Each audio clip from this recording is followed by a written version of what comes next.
Now their Teslas are going to cost almost as much to register yearly as a Chevy 2500 pickup.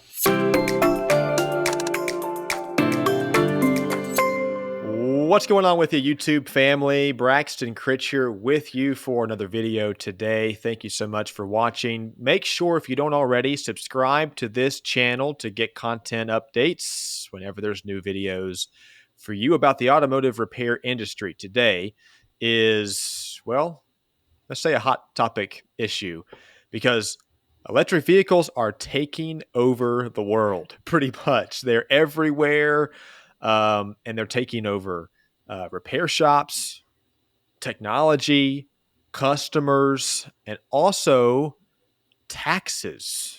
Because today we're going to talk about Pennsylvania, as they're one of the leading states in what are we going to do about gas tax? Since there are so many electric vehicles on the roads, that means less gas being taxed.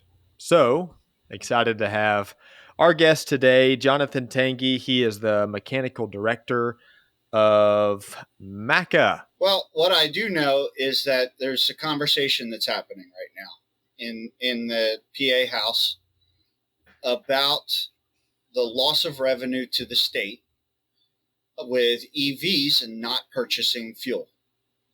A lot of our programs in the state of Pennsylvania require the taxes for the that are attached to the fuel to support a lot of programs. And if they're not getting the income, how are they going to take care of it? Mm-hmm. You know?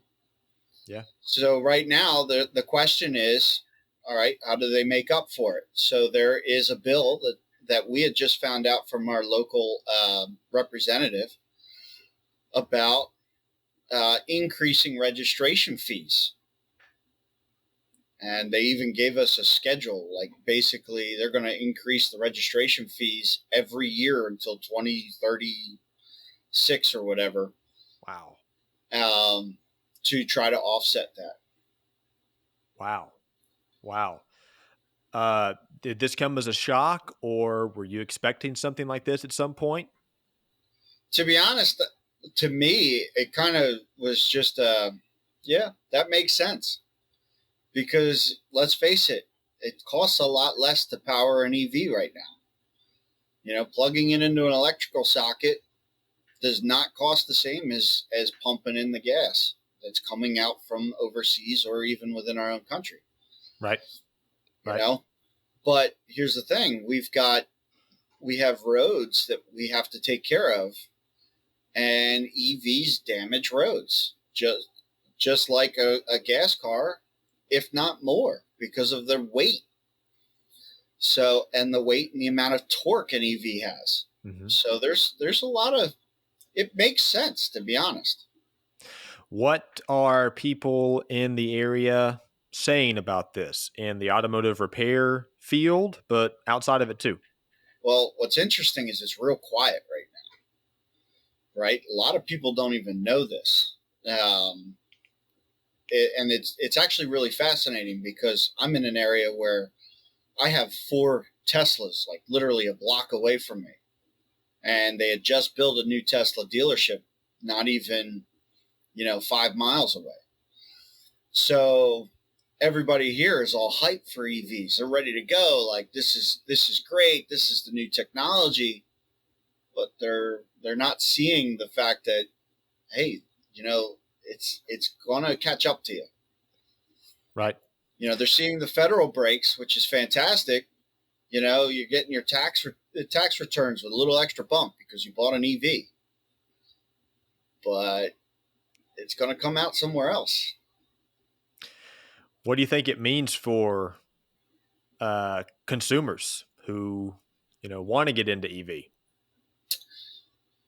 That's a good question, because, quite frankly, I don't know. Somebody who wants to buy an EV is looking for it for a reason. Either they think it's going to be the answer to our emissions issues, or they just think it's cool because EVs are really cool technology, right? Or they're going to look at it like a glorified golf cart. Just get them from point A to point B. Right. And with our area, if we're so close to Philadelphia, an EV is perfect for commuting. Hmm. Go back and forth, charge up your car at home, have some fun, and not waste gas, not waste fuel, and not contribute to emissions, carbon emissions. You took a look at the bill, and you've spoken with your representative. What are they saying about the timeline of all this? Do you know? To be honest, it's only going through discussion as of right now. So it's just something that they're looking at. But my understanding is it's incredibly important because we have a lot of things that are funded with the gas tax. But also, if you think about it, it just makes sense, because yeah, sure, nobody wants to get taxed, but at the same time, you know, the roads have to be taken care of, and Pennsylvania has one of the worst road systems in America right now. I mean, I think our state flower is literally the traffic cone at this point. Nice. That's not a good thing. That's No, no, that's not a good thing. but Huh. those are things that we have to get taken care of, and if they're losing revenue, that's not going to help the situation. The other thing is too is in Pennsylvania, our state police, when they need more money, they pull from PennDOT. PennDOT, the PA Department of Transportation, ends up offsetting that cost. Yeah. So there's really a legit reason to need the revenue. Like you said, it's ultimately a good thing. Yeah. Do you feel like, uh, this is something that gives you hope for the future? There's so many things changing in the automotive repair industry. What's your perspective on getting ahead of this? Will it help your shop in the future? What do you think?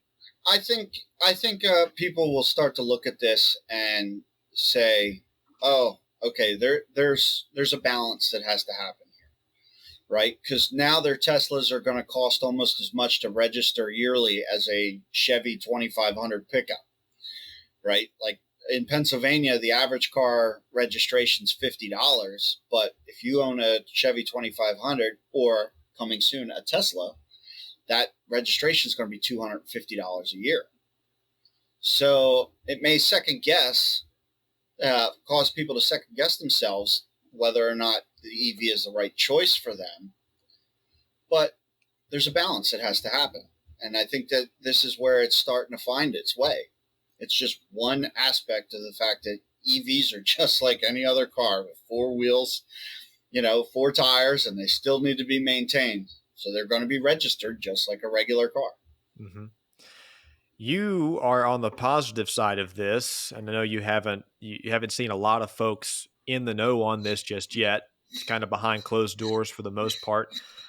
But have you met anybody that have raised some opposition to this, or do you think that there could be? So I talked to a few of my customers who own Teslas, and to them, their thoughts are literally, so be it. That's the cost of having new technology. So So it's it's really well received so far. yeah. In all honesty, they just want to see the new stuff. They want to see the technology compete with gasoline cars. They want to see what's cool and what's going to bring us into the next century kind of deal. Like it's they're not going to look at this and say, hey, let's pick it around the state government. They don't really care. This is just the way this area is. Now, I can imagine in other states it'd be a different story. I also found out recently that Florida is looking into this too, and I'd be really curious what their residents think about it. Yeah. Yeah. A little bit of a different environment down there. Right? Yeah, we tend to be a little more liberal on this side of the country, so I'd be curious what they think. You know, If you're watching this video, be sure to comment. Let us know what you think about Pennsylvania gas tax and electric vehicles. You're in Florida. What would that look like for you? Let us know. Jonathan, I want to get your thoughts about the ripple effects of what might happen. And this is kind of like a forecasting what you might think. But if this didn't take place, if the bill didn't pass, if it just kind of got tabled for a while, what do you think the ripple effects might be for Pennsylvania and other states if something like this didn't get passed? Well, I imagine it's going to fall back on the gas vehicle owners, right? So I imagine our gas prices are going to skyrocket because they have to make that money somewhere. So either they're going to make it from the gas tax by adding more to it, or they're going to make that money by just hiking up turnpike fees. I mean, look at Pennsylvania. Pennsylvania is the highest charging turnpike in the world at this point. Wow. Right. So they're going to find that money somehow. Now, to be honest, as a gas owner, I would prefer that it be spread evenly across all types of vehicles. But if EV owners raise enough stink about it and it becomes an issue, then they're going to have the gas owners coming back at them, to be honest. Mm-hmm. And quite frankly, the rest of Pennsylvania is not as liberal as the Philadelphia area. So they may see that the rest of Pennsylvania is going to start raising hell. What else would you like to add? Anything else to this story, Jonathan?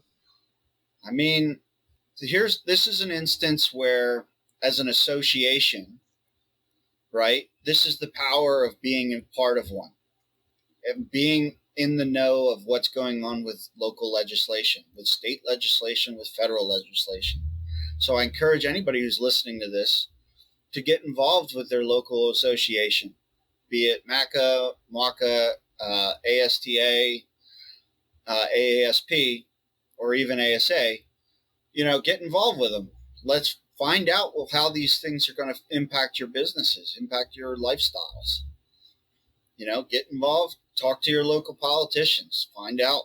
This is going to be a grassroots effort, as our executive director says. You have to be able to just communicate with everybody. Start the conversation. Yep. Well, thanks for being here, Jonathan. Appreciate that. Thank you for having me.